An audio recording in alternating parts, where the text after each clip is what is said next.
Fis-sena tal-pandemija kien hawn 9,000 persuna iktar jaħdmu full-time f'pajjiżna. Statistika tal-Uffiċċju Nazzjonali tal-Istatistika uriet li żdiedu bl-eluf in-nies jaħdmu full-time matul is-sena li għaddiet. Dan kif meta ma kienx hawn pandemija kien hawn 9,000 persuna inqas jaħdmu full-time. Fil-fatt, minn ċifri tal-Jobs Plus joħroġ kif mill-2019 sal-2020 l-impjiegi full-time żdiedu b'9,060 jew b'4.1% fuq is-sena ta' qabel u n-nies jaħdmu full-time fis-sena tal-pandemija qabżu il-232,000.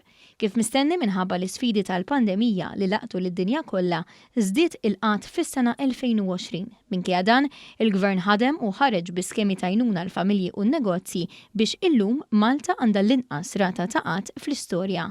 Dan intlaħaq f'Lulju li għadda u ġie konfermat fis-stqarrija tal-NSO ix-xahar li għadda.